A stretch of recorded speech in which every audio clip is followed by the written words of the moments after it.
হুজুর বলেন আমার গর্ভে যখন শিশু বাচ্চা মুহাম্মদ ছিল আমি আমিনা অবাক হয়ে গেলাম, আমার শরীর থেকে খুশবু বেরোতে লেগেছে। আমি কোন ঘরের মধ্যে প্রবেশ করি, ওই ঘরটা খুশবু আর খুশবু হয়ে যায়। আমি আমিনা যখন কোন হাম্মামখানা গোসলখানাতে প্রবেশ করি, আমার পরে যখন আমার পরিবারের অন্য নারীরা ওই গোসলখানায় যখন প্রবেশ করে তারা অবাক হয়ে যে বলতে লাগে যেন আতরের ফ্যাক্টরিতে প্রবেশ করলাম। একদিন আম্মা জান আমিনা হুজুরকে তিনার শাশুড়ি আম্মা জিজ্ঞাসা করেছিলেন, এ মা আমিনা এত খুশবু কোথা থেকে পাও, কোথা থেকে খুশবু আসে, এমন কি খুশবু তুমি মাখো যেটা আমার মক্কা শহরেতে পাওয়া যায় বলে আমরা জানি না। এলাকায় আলোচনা শুরু হয়ে গেছে, আমিনা এই খুশবু কোথা থেকে পায়? আম্মা আমিনা নিজের থুতু নিক্ষেপ করে জমিনে ফেলে বলেছিল, আম্মা শুধু শরীর থেকে নয় আমার থুতু থেকেও খুশবু বাহির হয়। এই খুশবু আমিনার নয়, এই খুশবু হলো খুশবু মুহাম্মদ যিনি আমার ঘরে বের হয়েছে ওই বাচ্চার শরীরের খুশবু। আরো জোরে বলো নারে তাকবীর। এই যে নেতার কথা শুনে খুশি হও, এটাই হলো প্রেম। এই প্রেম পয়দা হবে রাসূলের সাথে। আর এই প্রেমটার নাম কি বলুন? ঈমান। আর নামাজ কি? আমল। রোজা আমল, হজ আমল। এই প্রেম রেখে যে নামাজ পড়ে সে তো আল্লাহর ওলি হয়। জোরে বলুন সুবহানাল্লাহ। কথা কিছু বুঝাতে পারলাম? আগে প্রেম ও আদব রাসূলের সঙ্গে। তাই আম্মা আমিনা এইভাবে রাসূলুল্লাহর শিশুবেলার কথা শোনাচ্ছে। আর ওই গুণে আমরা আপনাদের কাছে যে মাহফিলে যে শোনাই ওই মাহফিলটার নাম হচ্ছে কি? ঈদে মিলাদুন নবী বা মৌলুদুন নবী। অ্যাকচুয়ালি মৌলুদ, কিন্তু মিলাদ আমরা বলি মিলাদুন নবী। কথা বুঝে আসছে? তো এইভাবে মুজাদ্দিদ জামানও তিনার ভক্ত মুরিদদের ঘরে এই মাস এলে হুজুর আলোচনা শোনাতেন নবীর ছোটবেলার কথা। তাম পৃথিবী জুড়ে অনেকে বলে যে পৃথিবীতে ভারত, পাকিস্তান, বাংলাদেশ ছাড়া ঈদে মিলাদুন নবী হয় না। আজকে মিডিয়া মোবাইল একদিকে যেমন ক্ষতি করেছে, আর একদিকে কিন্তু কোনো সত্যকে গোপন করা যায় না, সত্য কিন্তু প্রকাশ হয়ে যায়। আপনি মিডিয়াতে মোবাইলে সার্চ করুন সৌদি আরব ঈদে মিলাদুন নবী, সেখানেও দেখবেন ঈদে মিলাদুন নবী হচ্ছে। জোরে বলুন সুবহানাল্লাহ। তবে আজ থেকে কিছু কম বেশি 90 বছর আগে কাবা শরীফের ওই চাতানে মিলাদুন নবী হতো। কিন্তু দুঃখের বিষয় বর্তমান যে হুকুমত আছে আপনারা সবাই জানেন একটু ওহাবি ঘেঁষা, তাই তারা আজকে এই প্রকাশ্য মিলাদটা করতে দেয় না। কিন্তু আজও হয়, মানুষের বাড়ি বাড়ি বাড়ি বাড়ি বাড়ি বাড়ি মিলাদুন নবী হয়। জোরে বলুন সুবহানাল্লাহ। আমার দেওবন্দি ভাইদের একজন বড় ইমাম হযরতে আশরাফ আলী থানভী সাহেব রাহমাহুল্লাহ, যিনি দেওবন্দি ভাইদের বড় পছন্দের মানুষ এবং সত্যিকারেরই বড় আলেম মানুষ, তিনি যখন নাসরুদ্দিন কিতাব লিখেছেন এই কিতাবের মুকাদ্দমায় ভূমিকায় লিখেছে ওই সময় এলাকায় একটা মহামারী দেখা দিয়েছিল, বিমার। যেমন কিছুদিন আগে আমাদের এলাকায় কি কম সব ভাইরাস আসছিল না, ওই রকম মহামারী, ভালো ভালো মানুষ মারা যাচ্ছে। তা আমি চিন্তা করলাম যে কি করা যায়। তখন উনি বললেন যে বুজুর্গদের মুখ থেকে শুনেছি যেখানে রাসূলের মিলাদ হয় ওই এলাকা থেকে ভাইরাস, বিমার এবং অভাব অনটন দূর হয়ে যায়। জোরে বলুন সুবহানাল্লাহ। তাই আমি কলম আর খাতা নিয়ে শুরু করলাম আমার রাসূলের মিলাদ লেখা। যখন লেখা শুরু করলাম, যত লিখি ভাইরাস কমে। লেখা শুরু করেছিলাম রবিউল আউয়ালের চাঁদে, লেখা শেষ করেছি পরের বছর রবিউল আউয়ালের চাঁদে। এর মধ্যে অনেক কাজ করেছে, কিন্তু কিতাবটা লেখা কমপ্লিট হয়েছে। লেখা শেষ, ভাইরাসও শেষ হয়েছে। জোরে বলুন সুবহানাল্লাহ। এটা আমার নবীর মিলাদের বরকত। কি নবীর মিলাদের বরকত। দুঃখের বিষয় আমরা তো নবীকে একটা সাধারণ মানুষ ভেবে দেখছি, এজন্যই তো সমস্যা হয়ে গেছে। না, আরে মুসা নবী পাথর থেকে পানি বার করিয়েছিল লাঠি মেরে। ঠিক না? আজও আমরা অনেক জায়গায় যাই, ঝর্ণায় দেখি পাথর থেকে পানি বেরোয়, সে ভেতর দিয়ে ফাটল হোক যাই হোক, বা ঈসা রুহুল্লাহ মরা মানুষের কাছে গিয়ে বলে ছোট আল্লাহর হুকুমে উঠে পড়েছে। এটা যেমন আশ্চর্যের বিষয়, এর থেকে বড় আশ্চর্যের বিষয় শোনো, আমিনার লাল শুধু চাঁদের দিকে ইশারা করেছে, চাঁদ নিজের বুককে চিরে দুটুকরো হয়ে গেছে। জোরে বলুন সুবহানাল্লাহ। শুধু সামান্য ফাট নয়, নবী পাহাড়ের উপরে দাঁড়িয়ে করেছিল, এক পাহাড়ের এক ফালি চিরে এক পাহাড়ের কিনারায়, আর এক ফালি চিরে আর এক পাহাড়ের কিনারায়, শুধু চিরে গেছে আর জুড়ে গেছে তা নয়, যতক্ষণ আমিনার লাল অর্ডার করেছে জোর, ততক্ষণ পর্যন্ত বুক চিরে দিয়ে চাঁদ এইভাবে দাঁড়িয়েছিল। জোরে বলুন সুবহানাল্লাহ, আরো জোরে বলুন সুবহানাল্লাহ। আমার রসুলকে চেনো। মৌলা আলী যখন রাসূলুল্লাহ জানো, রাসূলুল্লাহ যখন হযরত আলীর জানুর উপরে মাথা দিয়ে ঘুমাচ্ছিল, সূর্য ডুবে যাচ্ছে, আসরের নামাজ কাজা হয়ে গেল, মৌলা আলীর চোখের পানি রাখতে পারলো না, কেন জীবনে কোনোদিন নামাজ কাজা করেনি, আজ কাজা হয়ে গেল। নামাজেরও প্রেম আছে, কেন নামাজ এত বড় ইবাদত। আল্লাহর পাক বলেন, যখন আমার রাসূল বলেন কেউ যখন সিজদা দেয় তার কদমটা আল্লাহর কুদরতি কদমে লেগে যায়। জোরে বলুন সুবহানাল্লাহ। শুধু এটাই নয়, নামাজের মধ্যে যখন বলা হয় সুবহান রাব্বিয়াল আলা, সুবহান রাব্বিয়াল আলা, আমার আল্লাহ বলে ফেরেশতা বান্দা বান্দি কি বলে? আল্লাহ আপনার পবিত্রতা বর্ণনা করছে, আপনি সবথেকে বড় পবিত্র, আপনি সবথেকে বড় পবিত্র।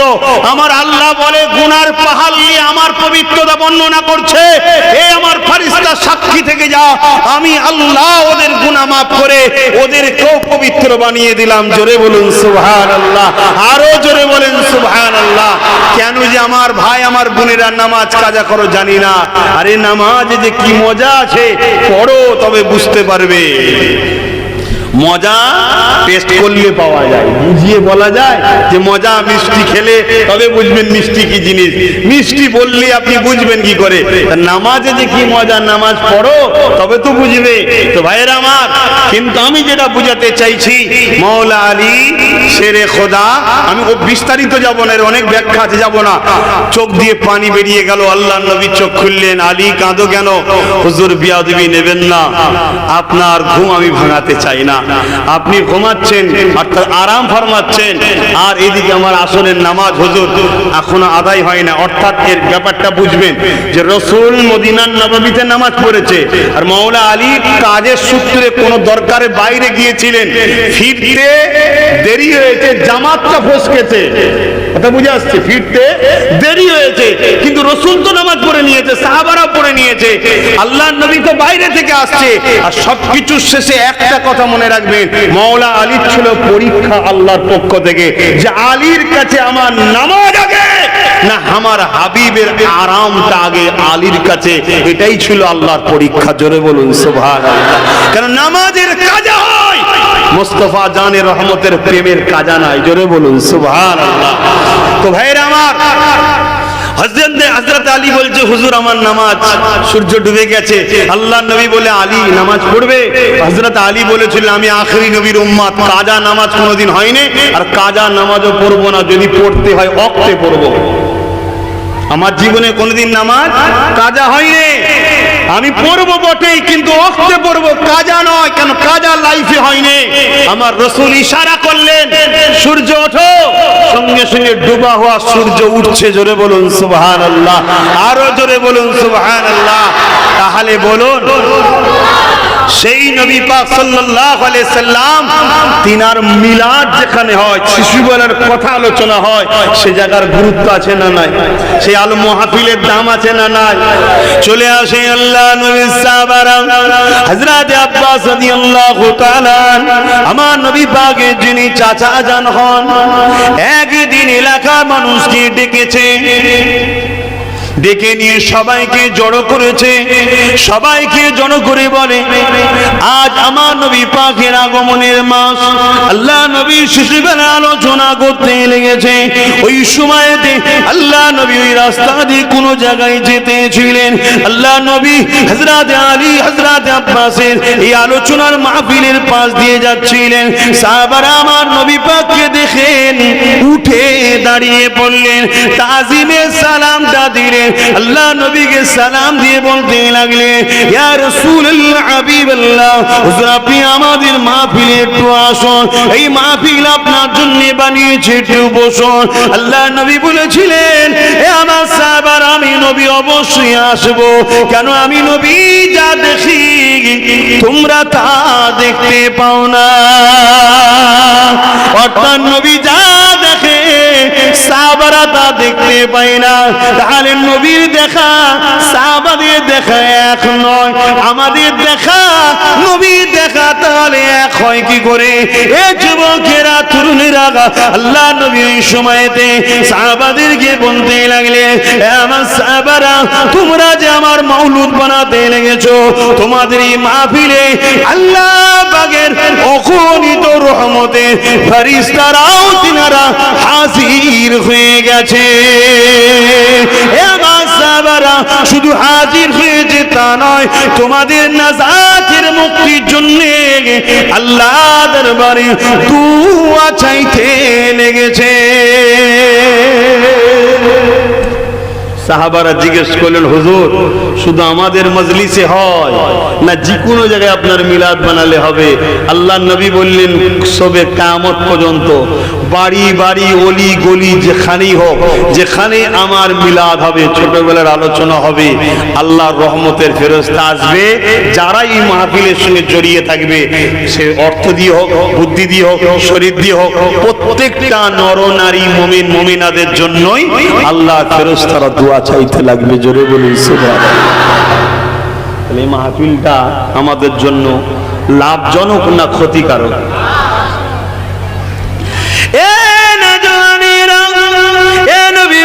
প্রেমিকেরা, আমার রাসূলুল্লাহকে আল্লাহ কি নিয়ামত বানিয়েছে শোনেন। অনেকে ধারণা আমার নবী পাক 40 বছর বয়সে নবুয়ত পেয়েছে, তাই নবী পাকের 40 বছরের আগের আলোচনা কেন করব, 40 বছর আগের কথা কেন শুনবো? এ নওজওয়ান, শুনে রেখে দাও, জেনে রেখে দাও, এটা গুস্তাখি রাসূলদের চিন্তা ভাবনা, এটা গুস্তাখি রাসূলদের প্রচার, এটা গুস্তাখি রাসূলদের চিন্তা ভাবনা। আল্লাহ নবী 40 বছর বয়সে নবুয়ত পেয়েছে তা নয়, নবী পাক 40 বছর বয়সে নবুয়তের কাজ প্রচার শুরু করেছে। অর্থাৎ আপনি চাকরিতে জয়েন্ট আজকে হয়েছেন, চাকরি পেয়েছেন আজকে, কিন্তু ডিউটিতে জয়েন্ট আপনাকে 2 মাস পরে করা হয়েছে। আমার নবী পাক সেদিন থেকে নবী ছিল যেদিন আদম আলাইহিস সালাম পানি কাদার সঙ্গে মিটেছিল, তার থেকে হাজার হাজার বছর আগে নবী আমার নবী ছিল।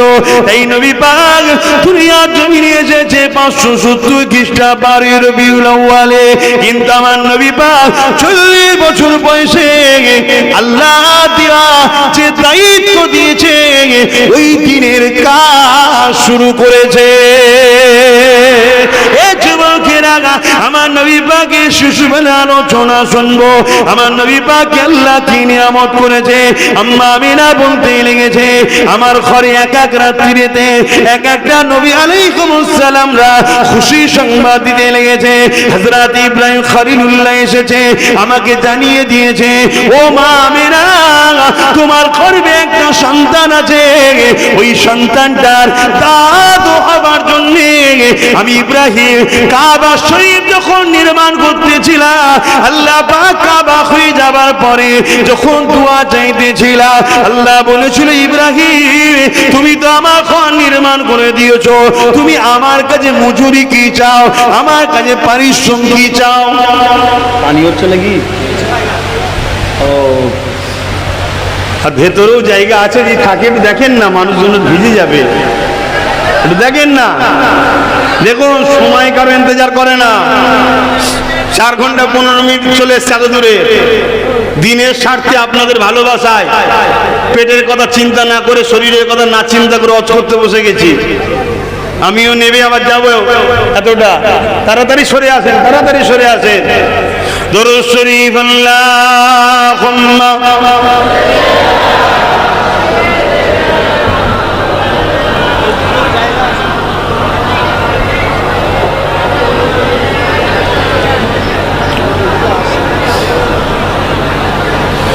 एक मैं ही नहीं उन पर कुर्बान जमाना है। बोलুন না সুবহানাল্লাহ, আরো জোরে বলো। শুধু মানুষের মধ্যে হাতে গোনা, আটায় যেমন নুন দেন ওই নুন বরাবর মানুষের মধ্যে কিছু রসুলের শুধু গুস্তাগি আছে, বাকি তামাম কায়নাতে সবাই রসুলের জন্য ফিদা। জোরে বলুন সুবহানাল্লাহ। আকাশের চাঁদ হুকুম পাওয়া শাসনে বুক চিড়ে দেয়। আমার নবী পাকের সঙ্গে সাহাবা হুজুররা যখন সফরে যেতেন, তেনারা বলতে লেগেছে যে আমরা এমন কোন গাছ দেখিনি, এমন কোন পাহাড় দেখিনি যে নবী তার পাশ দিয়ে গেছে আর পাহাড় বা গাছ থেকে সালাম আসেনি। যেখান দিয়ে যাই তারাই বলে আসসালাতু ওয়াসসালামু আলাইকা রাসূলুল্লাহ। জোরে বলুন সুবহানাল্লাহ, আরো জোরে বলুন সুবহানাল্লাহ। আপনারা একটা ওয়াকিয়া শুনেছেন না, যেটা হরিণ বন্দী ছিল, এটাকে আজকে অনেকে অস্বীকার করছে, দুঃখের বিষয়। এগুলো কিভাবে বলি, গুস্তাগে রাসূলিরা এরা এলেম অর্জন না করে মুসলমানদের ইউনিফর্ম পরে, ইসলামের ইউনিফর্ম পরে সেজে বসে যায়। এই ওয়াকিয়াটা একটা দুটো নয়, 12টার উপরে কিতাবের মধ্যে পাওয়া যায়। বলুন আলহামদুলিল্লাহ। এই ওয়াকিয়াটা সত্য। সেখানে যে হরিণটাকে যখন রসুল জামিন করে দিলেন, খালাস করে দিলেন, ওই হরিণটাও তখন বলেছিল আশহাদু আল্লা ইলাহা ইল্লাল্লাহ ওয়া আশহাদু আন্না মুহাম্মাদুর রাসূলুল্লাহ। জোরে বলুন সুবহানাল্লাহ। অতএব সবাই আমার রসুলকে ভালোবাসে। শুধু মানুষের মধ্যে কিছু মানুষ ডলার হোক আর অর্থের লোভে হোক বা শিক্ষার অভাবে হোক, তারা কিছু মানুষই শুধু রাসূলুল্লাহর শান মর্যাদাকে নিয়ে ছিলিমিলি করতে চায়। আল্লাহ তাদেরকে হিদায়াত দান করেন। হিদায়াত যদি না থাকে, আল্লাহ তাদের হাত থেকে আমাদের ঈমান ইজ্জতকে হেফাজত করেন। বলুন আল্লাহুম্মা আমিন। एक मैं ही नहीं उन पर कुर्बान जमाना है, एक मैं ही नहीं उन पर कुर्बान जमाना है, एक मैं ही नहीं उन पर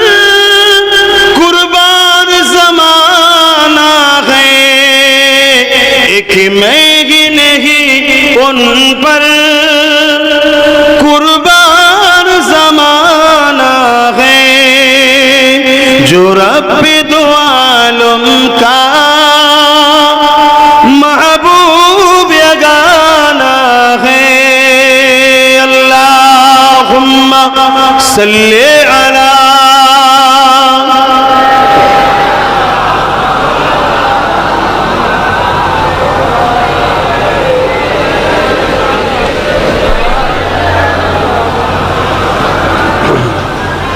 বর্ষার সময় পানি হবে, শীতের সময় ঠান্ডা হবে, গরমের সময় গরম হবে, এটা তো স্বাভাবিক, ভাবার কিছু নেই।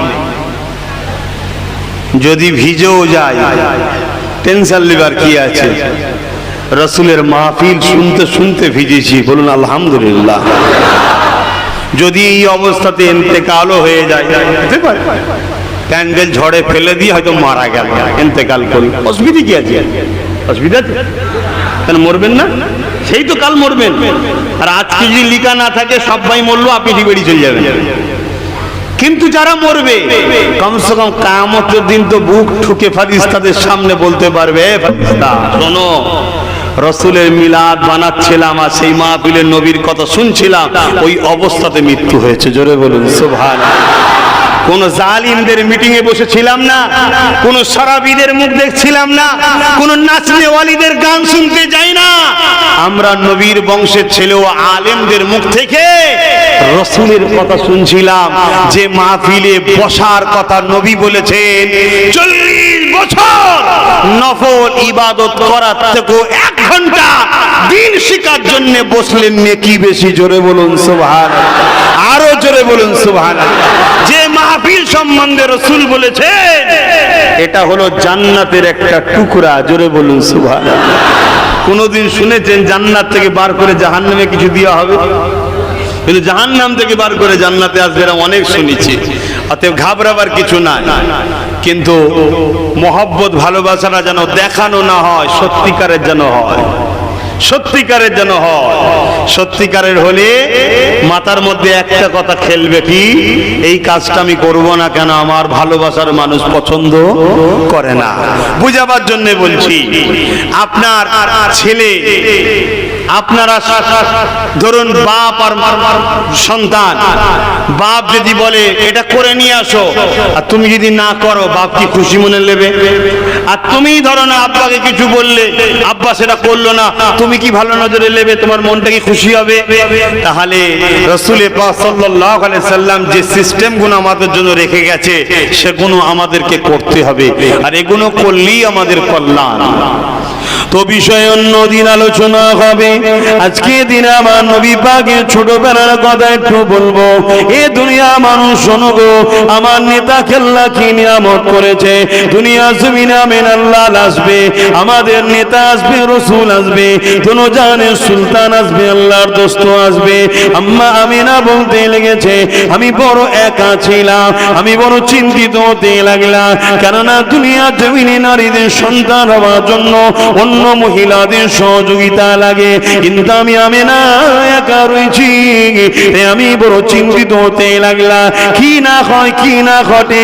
কিন্তু অবাক হয়ে গেলাম, আমার ঝুপড়ি ঘরটা হঠাৎ আলোকিত হয়ে গেল। আমি দেখতে লাগলাম সুন্দর দুটো রমণী চলে এসেছে।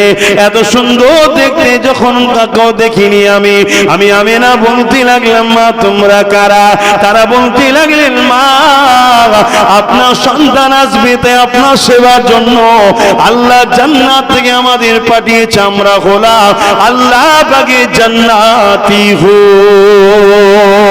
আরো জোরে বলুন সুবহান।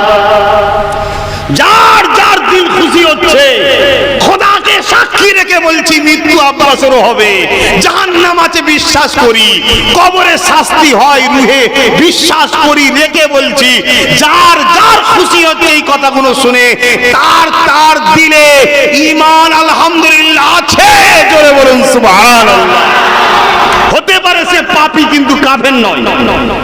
আর যার যার দিল এসব কথা শুনে কার খুশি হয় না, আমি তাকে বলবো নতুন করে কলেমার রদ্দ কবুর পড়ুন। আপনার জানা নাই আপনার ঈমান চলে গেছে। মাফ করবেন, ব্যক্তিগত কাউকে আঘাত দিচ্ছি না, বাঁচাবার স্বার্থে বলছি। ব্যক্তিগত ঝগড়া করতেও আসিনি, বাঁচাবার স্বার্থে বলছি। হতে পারে আপনি দিনে মোহাম্মদ রসুলকে মানেন বলছেন, কিন্তু আপনার জানাই নাই যে হাকিকাতের দিনটা কি। হাকিকাতের দিনটা হলো আমিনার লাল যা করেছে, চোখ কান মুজে বিনা যদি বা কিন্তু কোনো প্রশ্ন ছাড়া মেনে নিবার নাম হল ইসলাম। জোরে বলুন সুবহানাল্লাহ। যে ব্যক্তি যে রসুলের কথাকে বিনা প্রশ্নে, বিনা বাধাতে, বিনা কোশ্চেনে, বিনা কিন্তুতে মানতে হবে, সেই নেতাটাকে কিরকম ভাবে বিশ্বাস ও ভালোবাসতে হবে বুঝতে পারছেন? বিশ্বাস ভালোবাসা ছাড়া এতগুলো লোক এই দুপুরবেলা খায় ঘুমোবার সময়, ঠিক না বেটি? দুপুরে সারাদিন খেটে রোজ খাটেন, রোজ খান। আপনারা তো কোনো নেতার বেটা নয় যে 2 নম্বরই পয়সা ঝেড়ে গাড়ি বাড়ি সব আছে নাকি আপনাদের? সব তো রোজ খাটেন, রোজ খান, কথা ঠিক না বেটি? আর যদিও বা খেটে একটু বড় ওখান চুরি করার লোক আশপাশে অনেক আছে। সমাজে দেখবেন বহু চোর থাকে, গরিব একটু বড় লোক হয়ে গেলে বুকে পেন ওঠে, কি করে গরিব করবো কে আবার। তা আপনারা খেটে খাওয়া মানুষ, সকাল থেকে উঠে হয় কেউ দোকানে গেছেন, কেউ মাঠে গেছেন, চাষবাস করে খেটে টেটে আমাদের ছেলে আসবে, মুরব্বীরা বলছে বাবাজি মুরব্বীদের আমি ছেলের মতো, যুবকদের ভাইয়ের মতো, মা বোনেরা রান্না বান্না করে তাড়াতাড়ি চলো চলো চলো জলসায় যেতে হবে। প্রতিদিন এই সময় খেয়ে একটু ঘুমান, আবার বিকালে বাজারে যান বা কাজ কারবারে যান, তাই তো নাকি? আজকে এত মানুষ কেন এসেছেন? ভালোবাসা যদি না থাকতো আসতেন কেন? কালকেই যদি এখানে কেউ নবীর কথা বলবে বলে আসে, এত লোক পাওয়া যাবে না। এই মহব্বত কার? দাদা হুজুরের, ঠিক না বেটি? তার আওলাদ বলেই তো এই মহব্বত। তাহলে আগে মহব্বত হয়, তারপরেই তাকে ফলো করা যায়। যার উপরে মহব্বত থাকে না তাকে ফলো করা যায় না। রসুলকে ফলো যখন করবেন তার আগে রসুলকে চিনুন, নবীকে প্যার করুন, নবীর মাকাম কি, নবীর শান কি, নবীকে মর্যাদা আল্লাহ কি দিয়েছে এটা জানা দরকার। না হয় আপনি তাকে ফলো করবেন কি করে? হ্যাঁ, আল্লাহ নবী এক লড়াইয়ের ময়দানে গেছেন, সাহাবাদ হুজুরদের মধ্যে থেকে একজন নিজের বিবিকে এসে বলছে যে রসুল পাক তো খন্দকের যুদ্ধে মাটি খনন করা হচ্ছে, অনেক বড়। ওই আলোচনা করে আমি জিনিসটা বুঝাচ্ছি নবীর মাকাম কি। অসুবিধা হচ্ছে? ঘরে এসে বলছে আমার রসুল ক্ষুধার্ত, বড় কষ্ট আছে, কাজ করছে। নবী নিজে খনন করেছে, নিজে মাটি বয়েছে, সাহাবারাও খনন করেছে, সাহাবারাও মাটি বয়েছে, শুধু চেয়ারে বসে পায়ের উপরে পা দিয়ে হুকুম করে নে, নবী নিজে কাজ করেছে। এটাই তো আদর্শ হওয়া দরকার। কিন্তু আমি আমার কথা বলছি, আমরা আদর্শওয়ালা হতে পারিনি বলে তো আজকে আমরাও ঠোকর খাচ্ছি, আপনারাও ঠোকর খাচ্ছেন। আসুন আমরা উভয় রসুলকে চিনি, নবী ছাড়া দ্বিতীয় কারো ফলো করব না। রসুলের ছায়া তলে যাকে পাবো তাকেই মাথা করলে চলবে, আর যার মধ্যে রসুল নাই সে যেই হোক তার থেকে আমরা মুখ ফিরিয়ে নেবো। এই আদর্শ আমাদের মধ্যে করা দরকার। তো ভাইয়ের আমার, তো এই স্ত্রীকে এসে বলছে ঘরে কিছু আছে, বলছে সামান্য জবের আটা আছে, একটা ছোট বকরি আছে, বলছে জবাই করো, আমি গোপনে গোপনে গিয়ে রাসূলুল্লাহর কানে কানে গিয়ে শুধু দাওয়াতটা দেবো। কেন 1500-র উপরে কম বেশি সাহাবা রয়েছে। কত? 1500-র উপরে সাহাবা রয়েছে। তো একটা কিছু জবের আটার একটা ছোট বকরিতে হয় কি হবে মনে হচ্ছে? তো সেই জায়গায় রাসূলুল্লাহর কানে কানে যে বলছে শোনো একটা খুশির খবর। সাহাবী যে বলছেন হুজুর আপনার আর হযরত আবু বকর আর হযরত উমর একটু দাওয়াত রইল আমার বাড়িতে, একটু আসেন, খাওয়া দাওয়া হবে। কজনকে দাওয়াত দিলেন? 3 জনকে। আল্লাহ নবী শুনে বলছেন আমার সাহাবারা শোনো, তোমাদের ভাই, তোমাদের সবাই চলো ওনার বাড়িতে খাবার দাওয়াত। সাহাবী তো বড় চিন্তিত হয়ে গেলেন, আল্লাহ। এসে স্ত্রীকে বলছে আজকে এই ব্যাপার। স্ত্রীও কত নবীর আশিক ছিলেন দেখুন, আর আল্লাহর কত প্রেমিক বান্দি ছিলেন দেখুন। স্ত্রী বলছে আপনি কজনকে দাওয়াত দিয়েছেন? বলছে 3 জনকে। বলছে আপনি 3 জনের খানার ব্যবস্থা করুন, বাকি জনকে তো আপনি দাওয়াত দেননি, বাকি জনকে যিনি দাওয়াত দিয়েছেন তিনি ঠিক ব্যবস্থা করে দেবে। জোরে বলুন সুবহানাল্লাহ। স্ত্রীরও ঈমান দেখুন। বাড়িতে গেছে, কিন্তু রসুল বলে দিলেন শোনো আমি না যাওয়া পর্যন্ত খাবারের হাঁড়ি খুলবে না। আরে রসুলের তো অনেক উঁচু মাকাম, রসুলের গোলাম ফুরফুরার জুলফিকার সিদ্দিকী ছোট হুজুর পীর কেবলা আপনাদের এখানে অজ করেছে, তাই তো নাকি গো? মুরব্বীরা বলেন না ছোট হুজুর এসছে না জানে, তিনি বাড়িতে রান্না হয়েছে। আর এক কিতাবের মধ্যে আছে মেহমানের জলসাই গেছে, যেমন আমি জলসায় এসেছি, বাড়িওয়ালা হয়তো 2-4 জনের জন্য রান্না করেছে। হুজুর 3টে গাড়ি, অ্যাম্বাসেডার গাড়ি তখন ছিল, 3 গাড়ি ভর্তি প্রায় 18-19-20 জনকে। বাড়িওয়ালা তোমাদের হাত কি হবে? বেহুজ্জুদি ব্যাপার তো নাকি? বেহুজ্জুদি ব্যাপার। হুজুর বাড়িওয়ালার চাল চলন দেখে আল্লাহ বুঝার তৌফিক দিয়েছে, ইত্তাকু ফিরাসাতুল মুমিনি ফাইন্নাহু ইয়ানজুরু বিনুরিল্লাহ। নূরের পর্দা ভেতর থেকে আল্লাহ তার মাহবুবদের ঘরে দেখিয়ে থাকে, জানিয়ে থাকে। জোরে বলুন সুবহানাল্লাহ। সবকিছুর মালিক আল্লাহ, মনে রাখবেন। তো হুজুর বলছে বাবা তুমি তো চিন্তা করছো কেন, যা হয়েছে হাঁড়ি সমেত নিয়ে আসো, খুলবে না, নিয়ে আসো। হুজুর সামান্য চিনিটা খুলতে বলেছে, সামান্য বলেছে হাত গলিয়ে গলিয়ে খসাও, হাত গলিয়ে গলিয়ে খসাও। খুব জোর 2 জন কি 3 জনের খাবার, সেখানে সবাই খেয়েছে, বাড়িওয়ালারাও খেয়েছে, তারপরও অর্ধেক বেঁচে রয়ে গেছে। জোরে বলুন সুবহানাল্লাহ। বরকত কে দেয়? হুজুর না আল্লাহ? জোরে বলুন। হ্যাঁ, ঈমানটা আল্লাহর উপর রাখবেন। কিন্তু আল্লাহর ওলির হাত লেগেছে তাই বরকত হয়েছে। আল্লাহর ওলি বেউজ্জতি না হয়ে যায় তাই আল্লাহ বরকত দিয়েছে, আমাদের বেলায় দেয় না কেন? আমরা আল্লাহ ওয়ালা হতে পারিনি তাই।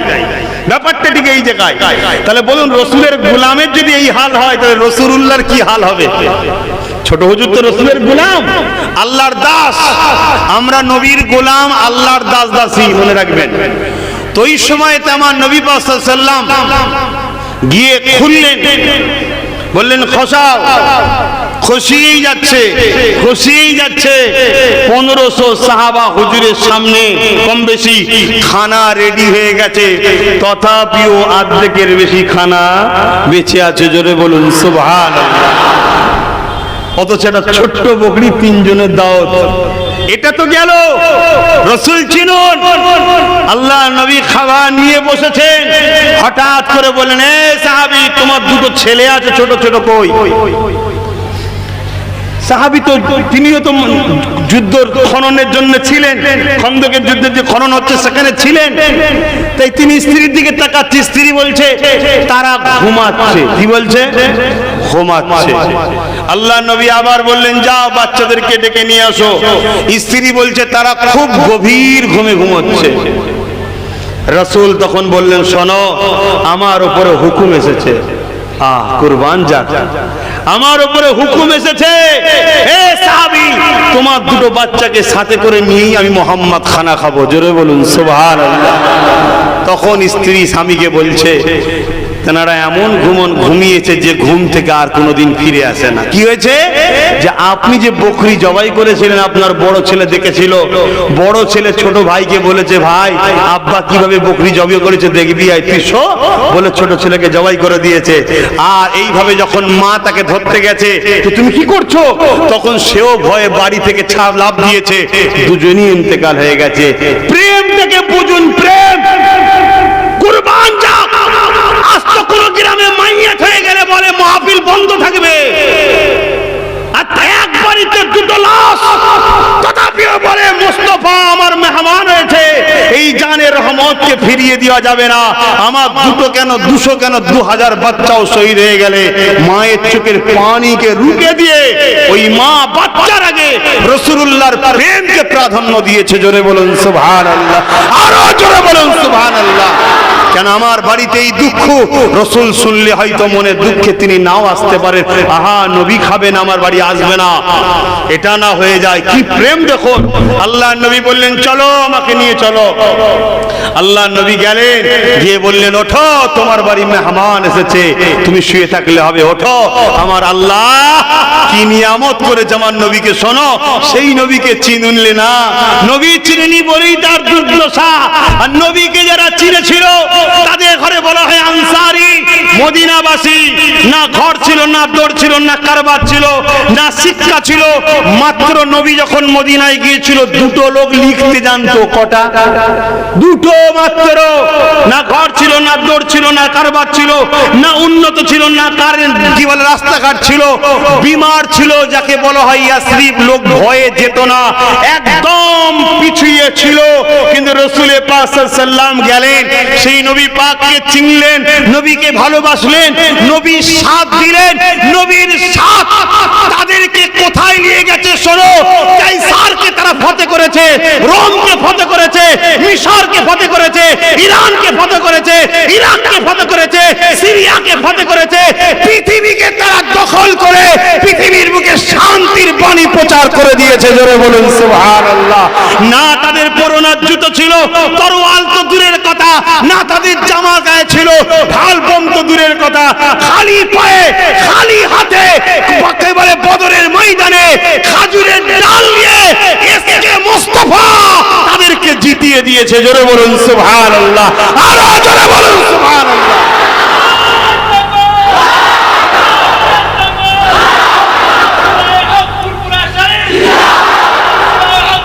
জিন্দাবাদ।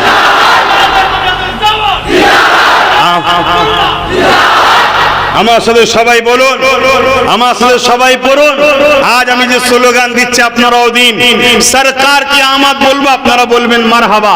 সরকার কি আমদ, সরকার কি আমদ, দাতা কি আমদ, হুজুর কি আমদ, নূর কি আমদ, শফাআত কি আমদ, ইয়াসিন কি আমদ, তোহা কি আমদ, হুজুর কি আমদ, হাবিব কি আমদ। নারে তাকবীর, লব্বাইক ইয়া রাসূলুল্লাহ, লব্বাইক ইয়া রাসূলুল্লাহ। আপনারা আমার সাথে পড়ুন, লব্বাইক ইয়া রাসূলুল্লাহ, লব্বাইক ইয়া রাসূলুল্লাহ। আমার মানের কি, এর মানে কি যে হুজুর আমি হাজির আছি, হুজুর আমি হাজির আছি। কিসের হাজিরি? আপনার গোলামির জন্য। জোরে বলুন সুবহানাল্লাহ। প্রেমিক হন রসুলের, নবীর প্রেমিক হন, নবীকে চেনেন। বারবার বলছি, আরে চেষ্টা করেছিল চেঙ্গিস খান উম্মতে মুহাম্মাদীকে মিটিয়ে দিবার। চেঙ্গিস খান মিটে গেছে, তার খানদান মিটে গেছে, কিন্তু আজও কোটি কোটি কোটি কোটি উম্মতে মুহাম্মাদী জিন্দা আছে। জোরে বলুন সুবহানাল্লাহ। চেষ্টা করেছিল হালাকু খান, নাম শোনেন না? পড়েছেন ইতিহাস? এদেরকে চেনেন? এরা কে? আরে আজকে যাদেরকে দেখে তোমরা ঘাবড়াচ্ছ, এরা কি আর তারা কি জানো? চেঙ্গিস খান এত বড় জালিম ছিল, বাগদাদের জমিনে মুসলমানদের কাটা মাথা দিয়ে বড় বড় বিল্ডিং তৈরি করে দিয়েছিল। মানে মাথা ইট সাজাও, কাটা মাথা সাজিয়ে সাজিয়ে মুসলমানদের মাথা কেটে কেটে সাজিয়ে সাজিয়ে সাজিয়ে বিল্ডিং তৈরি করেছিল। দাদলা নদীর পানি পুরো লাল হয়ে গেছিল মুসলমানদের রক্তে। পৃথিবী বলেছিল মুসলমানরা হাত দাঁড়াতে পারবে না, কিন্তু না, একটা জিনিস মুসলমানকে দাঁড় করিয়ে দেয়, সেটা হলো আমিনার লালের সঙ্গে যখন সম্পর্ক গভীর হয়। জোরে বলুন সুবহানাল্লাহ। আজ আমরা ধ্বংস হচ্ছি কেন? আমাদের দিলে ইসকে মুস্তাফা নেই, আমাদের দিলে আদবে মুস্তাফা নেই। আমরা নবীর মাকাম বুঝি না, আমরা নবীর সম্মান বুঝি না, আমরা নবীকে পিয়ার করি না। আরে কোরআন বলছে হাবিব, আল্লাহ রাসূলকে বলছে, আল্লাহ রাসূলকে জানাচ্ছে, হাবিব কিয়ামতের দিনে এমন একটা লোককে আমি জান্নাত দেব না, এমন একটা লোককে আমি জান্নাতে যেতে দেব না, যে কিনা দুনিয়ায় আপনার দুশমনকে সাপোর্ট বা বন্ধু করত। শুনছেন? কোন দেশে বাস করেন আমার জানা দরকার নেই, কোন শহরে বাস করেন আমার জানার দরকার নেই, কোন রাজ্যে বাস করেন আমার জানার দরকার নেই। আমি এতটুকু জানি, আবু জেহেল যখন একটা পাথর নিয়ে এসে বলেছিল, মোহাম্মদ আমার হাতে কি আছে বলো, আল্লাহ নবী নূর নবী দয়ান নবী কি বলেছিল? এই আবু জেহেল, তোর হাতে কি আছে আমি বলবো না তোর হাতে যে আছে সে বলবে আমি কে? জোরে বলুন সুবহানাল্লাহ। আবু জেহেলের প্রশ্নটা সহজ ছিল, রাসূলুল্লাহ ঘুরিয়ে আরো কঠিন করলো না, করলো না? কেন আবু জেহেলের হাতে কি ছিল? পাথর। পাথর তো কথা বলেন, আবু জেহেলও জানে, কিন্তু সামনে কে আছে? নবীর সামনে কথা বলবে এমন কথা বলবে না, এমন কি হতে পারে? এই কথা ঠিক না? আবু জেহেল জানে না, তাই আবু জেহেল ভাবলো মোহাম্মদ প্রশ্ন কারো জটিল করে দিল। কিন্তু আমি যেটা শিখাতে চাইছি, আমি যেটা জানাতে চাইছি, আমি যেটা বুঝাতে চাইছি, আমি উলামা হযরতদের বলবো, ইমামদের বলবো, আপনারা বেউজ্জতি হচ্ছেন, আরো হবেন। যদি আপনারা বেউজ্জতি থেকে বাঁচতে চান, এই ছোট্ট বাচ্চা মনে করে, ভাই মনে করে, সন্তান মনে করে আমার একটা কথাকে মান্যতা দিন। সেই মান্যতা হলো এটাই যে তামাম কায়নাতের বুকে মানুষ যা কিছু পায়, ওই পাওয়াটা মদিনা শরীফ নবীর দরবার থেকে বন্টন হয়। জোরে বলুন সুবহানাল্লাহ। এর উপরে ঈমান আনুন, বেশক দেনেওয়ালা মালিক আল্লাহ, মগর বন্টন করনা, ভাগ করার দায়িত্ব রাসূলুল্লাহর। জোরে বলুন সুবহানাল্লাহ। এই প্রত্যেকটা মসজিদের খুতবাতে, প্রতিটা জুম্মাতে, প্রত্যেকটা ওয়াজের মাহফিলে, প্রত্যেকটা জায়গাতে শুধু সামনের লোকেদের ঘরে শুধু নবী শিখাও, নবী জানাও, নবীকে চিনাও, নবীর সঙ্গে সম্পর্ক বানাও, নবী এদের দিলে দিলে ঢুকিয়ে দাও। যার দিলে নবী থাকবে, শুনে রেখে দাও, এক মঈনুদ্দিন তামাম ভারতকে দেখিয়ে দিয়েছে। জোরে বলুন সুবহানাল্লাহ, আরো জোরে বলুন সুবহানাল্লাহ। অতএব এদেরকে নবীর বানাও, পৃথিবীর কোন জালিম এদেরকে মিটাতে পারবে না। আর এরা যদি নবী থেকে সরে যায়, এরা নিজেরাই মিটে যাবে। নিজেরাই মিটে যাবে। এদের দিলে নবী ঢুকা আমার কথায় অসুবিধা হচ্ছে না তো? আমি অন্য কোনো বিষয়ে আলোচনা হচ্ছে, কোন নেতা ভালো কোন নেতা চোর কিছু বলছি ভাই? আমি তো আমার নেতার কথা বলতে এসেছি, এ তো অসুবিধা নেই তো কারো, কারণ আমি এলে নাকি অসুবিধা হয় অনেকের, এই অসুবিধা নেই তো। কিন্তু আমি আপনাকে বলে যাচ্ছি, কালও দেখবেন বাজারের কিছু কুত্তা ঘেউ ঘেউ করছে। কেন? আমার রসুলের আলোচনাটা এমন আলোচনা, এমন একটা আলোচনা প্রত্যেকটা মিথ্যা তাদের মধ্যে আতঙ্ক তৈরি করে। জোরে বলুন সুবহানাল্লাহ, আরো জোরে বলুন সুবহানাল্লাহ। অতএব তোমাকে বড় কিছু হতে হবে না, তুমি শুধু রাসূলুল্লাহর গোলাম হয়ে যাও। তুমি বাজার দিয়ে যাবে, দেখবে কিছু কুকুর তোমাকে দেখে সহ্য করতে পারছে না। কথা মাথায় বুঝছেন না, বোঝেন না? আমার কথা কি খারাপ লাগছে ভাইরা আমার?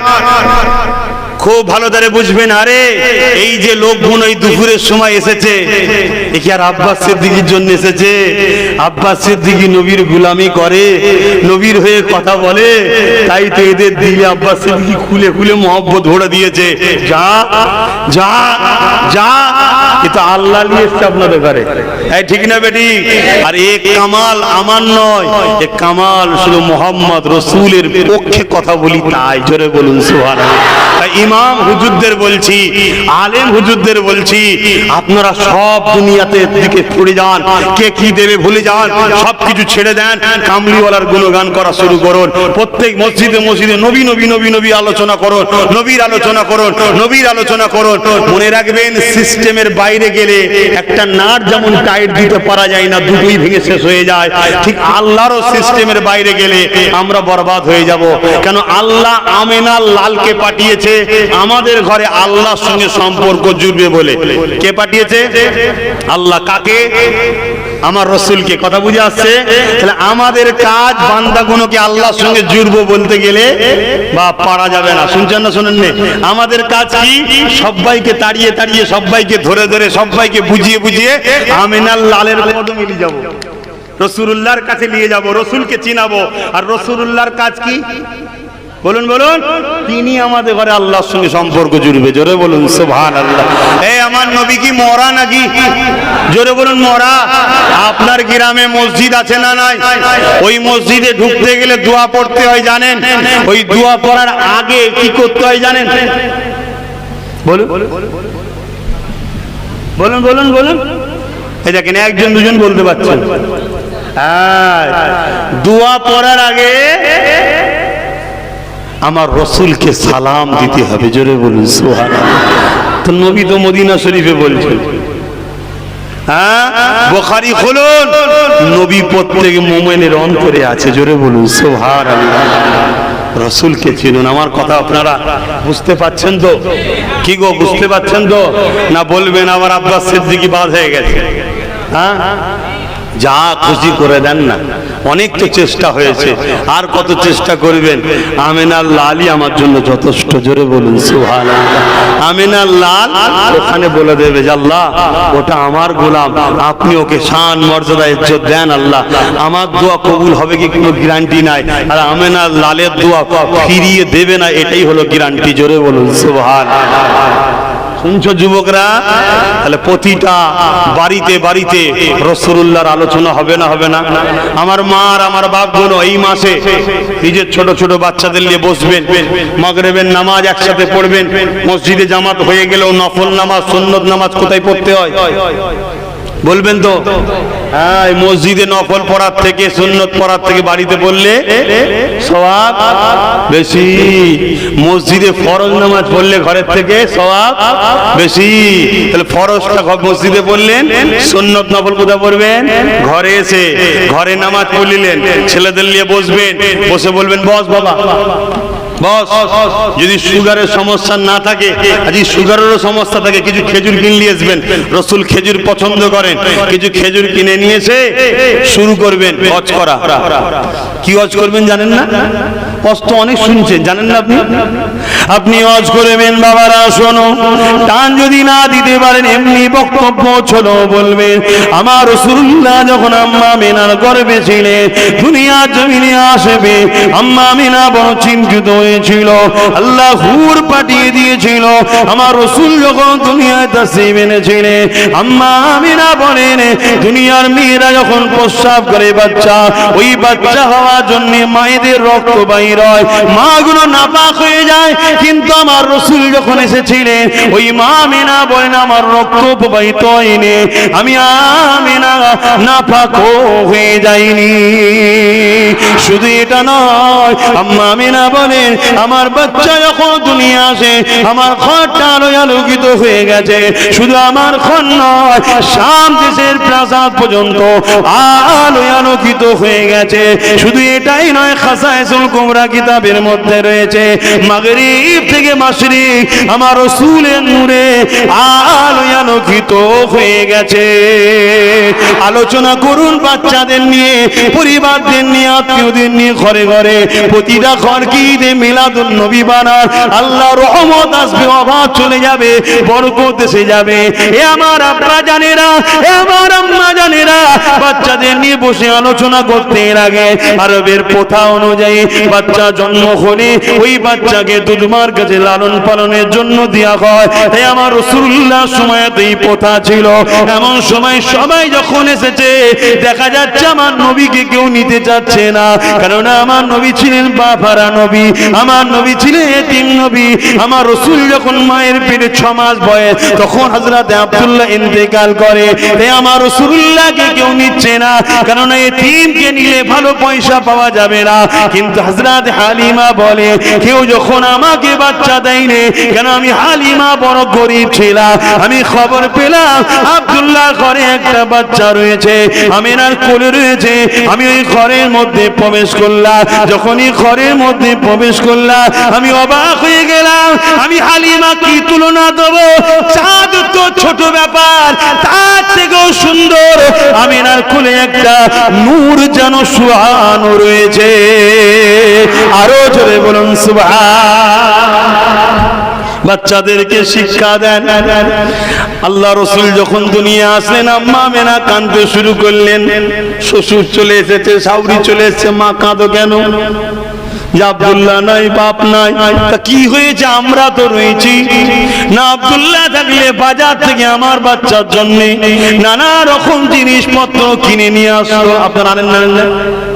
তা আমার বাচ্চার জন্য কি নিয়ে আসবে? আল্লাহ রাব্বুল আলামিন আমার রাসূলুল্লাহর জন্য কি ব্যবস্থা করে দিয়েছিল শোনো।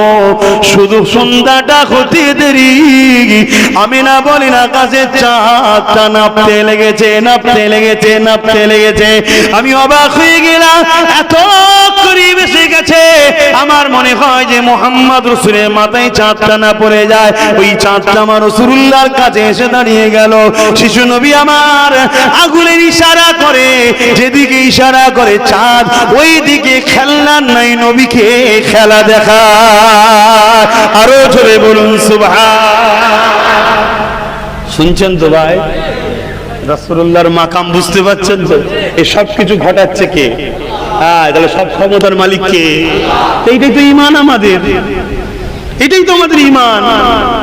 আল্লাহু সাইয়্যুল কাদির, তিনি একমাত্র শক্তিমান। কিন্তু তিনি তেনার হাবিবকে কত পাওয়ার, কত মাকাম দিয়েছে দেখুন। এটাই তো কথা। শুনছেন? এই যুবকরা শুনছো? তোমাদের নেতা একজনই, তিনি কে? আমিনার লাল হযরত মুহাম্মদ রাসূল সাল্লাল্লাহু আলাইহি সাল্লাম। জীবনে যতদিন বাঁচবে হৃদয়ের মধ্যে সেই রাসূলকে নিয়ে বাঁচো, নবীর জন্য বাঁচো। তোমাদেরকে আল্লাহ সৃষ্টি করেছে রাসূলুল্লাহর জন্য, তাকে ভালোবাসো, তাকে পিয়ার করো। আপনারা জানেন না?